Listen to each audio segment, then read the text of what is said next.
Now, pensioner power is the name of the game this hour, because the anger over the Labour government's decision to cut the winter fuel allowance simply shows no sign of calming, as just a short while ago, a 500,000 strong petition supported by countless charities and campaign groups was handed in, as you can see on your screens, to number 10 Downing Street and also to the Chancellor of the Exchequer's office. And the petition is calling on the government to protect the winter fuel payment for older people living on lower incomes. And it also visited Rachel Reeves' Treasury earlier on today, as I just said, piling pressure on this government to reverse their decision. But will it have any impact? And I'm joined in the studio now by GB News reporter Adam Cherry, and also by the director of Silver Voices, Dennis Reed, who, as you might recognise from your screens there, handed that petition in moments ago to Downing Street. Gentlemen, welcome to the studio. I'll start with you, if I could, Adam Cherry. The numbers are astonishing. In terms of the political priorities, as I said earlier, 22 billion quid has been found for carbon capture. 16 billion quid has been found by this government for overseas climate change. 10 billion quid for pay rises for NHS workers and teachers. And yet, 1.4 billion pounds they thought was a good idea to axe impacting pensioners. There's been a huge backlash across this. Is this the Labour Party's poll tax moment? It could be. It could be. It's early in the Parliament, which is why they're hopeful they can get away with it, because they have 4.5 years to make up for it. But it's a serious problem for them. 522,000 people signing this petition already. And actually, I think part of the problem here is the way in which they went about this, announcing this massive cut, sort of in a vacuum. You remember when this was announced, just after they took power, Rachel Reeves says, to demonstrate fiscal prudence, basically, I'm going to have to make this decision. And then at the same time, it came along with pay rises for union workers, for public sector workers. So it looked like robbing Peter to pay Paul, and it looked like poor politics.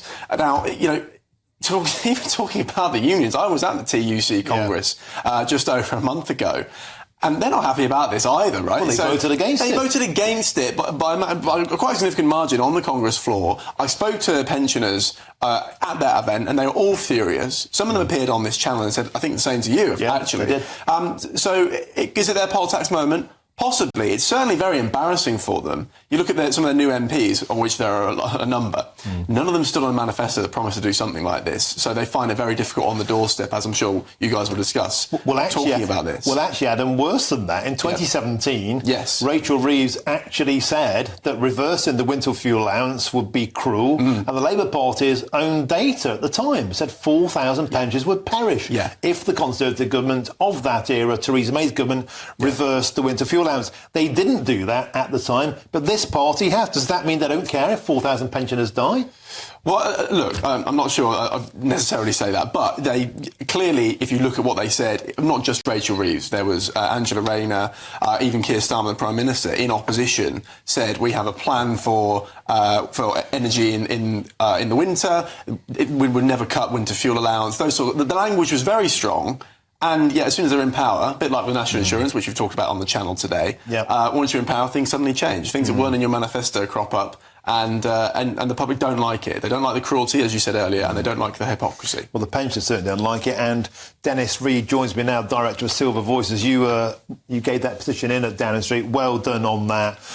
Very irritated pensioners, very impassioned, very insistent, simply won't give up on this issue. And I was struck by an astonishing report that came out today from Independent Age, I believe one of the charities involved in this petition today, saying that half of pensioners losing their winter fuel payment can only afford to heat one room this winter, Dennis, and 44% are fearful that losing the winter fuel allowance will harm their physical health.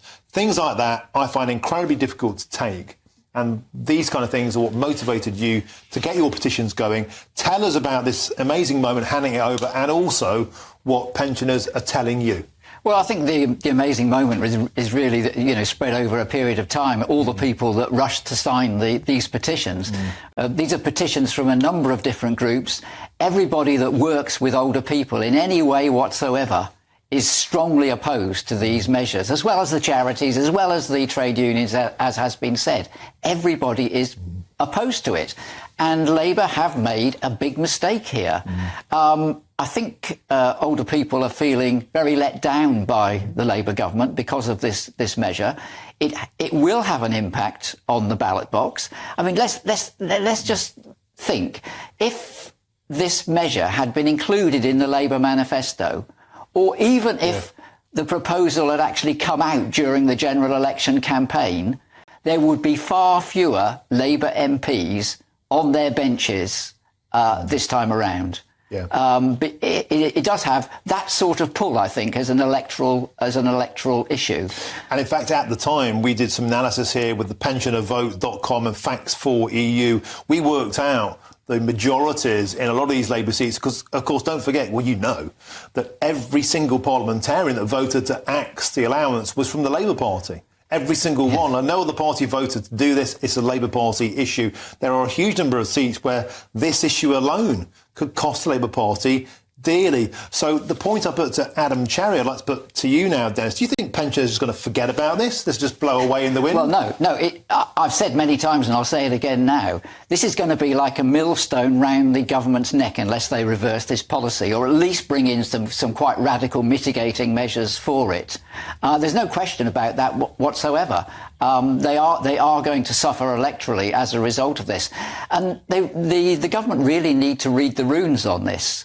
Everybody is opposed to it, and they're opposed to it for very good reasons. It's a political disaster, as we've discussed. It's also an economic disaster because more people will go on to benefits, and also the NHS will have to pick up the tabs during the winter when people succumb to the cold and their conditions are much worsened. So they're not going to save that money, and it's individually a disaster, as this latest research shows. And Dennis, talking about that Labour Party data, their own data from 2017, which they said would result in 4,000 pensioners perishing as a result of the cold. And this survey today indicating clearly that pensioners are very, very concerned about that. Can you give us a flavour of what people have been telling you in terms of their anecdotal stories, their individual human stories about how worried people are? I mean, that research is very interesting because it actually gives the reality of what it's like to be old on the poverty line during the winter. People only heating one room of their house because they can't afford to heat anywhere else.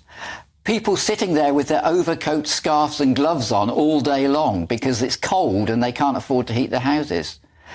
People who only have a shower maybe once a week or once every 2 weeks because they can't afford to heat the water. Now, is that the sort of society we should be living in this country in the 21st century? I would say not. And that's why so many people are supporting our petitions and our campaign.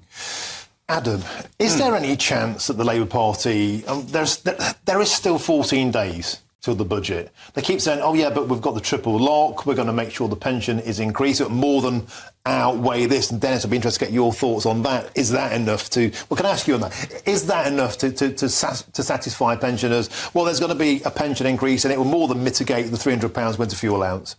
Well, no, because the triple lock increase doesn't come in till next April, so that doesn't help us at all during this winter. Also, the £300 will be a huge proportion of the triple lock next year, and that triple lock increase is supposed to be about all inflation, not just energy costs. So no, it won't be enough, no. Adam, on that point, do you think, I mean, the Labour Party aren't completely tin-eared?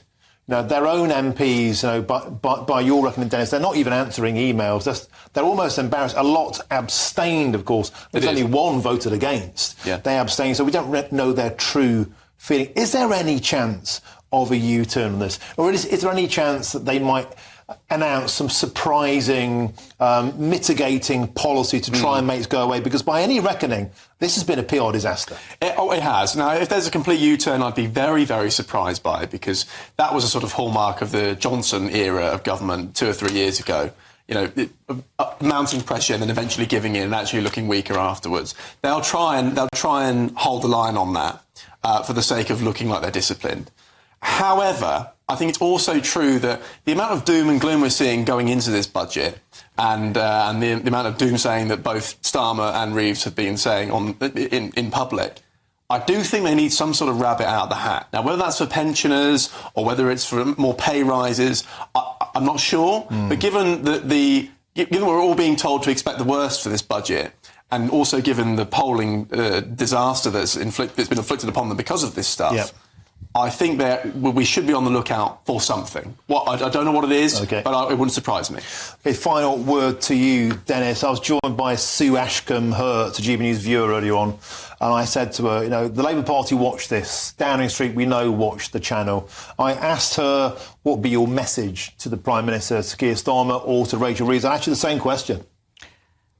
I would say to them, you need to find a way out of this, which is going to be acceptable to older people, because they have lost the trust of older people over this issue. Even Labour supporting older people, still support Labour, know that this has been a mistake. So they need to find a way out. Now, Silver Voices has suggested if there has to be a cut-off point for this allowance, it should be much higher than the poverty level cut-off there is at the moment. We've suggested the higher rate of tax from Silver Voices might be an appropriate level. We would be prepared to discuss that with the government, but they do need to find a way out. OK, thank you very much, Jonas. Superb, inspirational stuff. And of course, it's Dennis Reed from Silver Voices, the director, and also Adam Cherry. Thank you very much for covering that down over on Downing Street earlier on today. Gentlemen, thank you very much.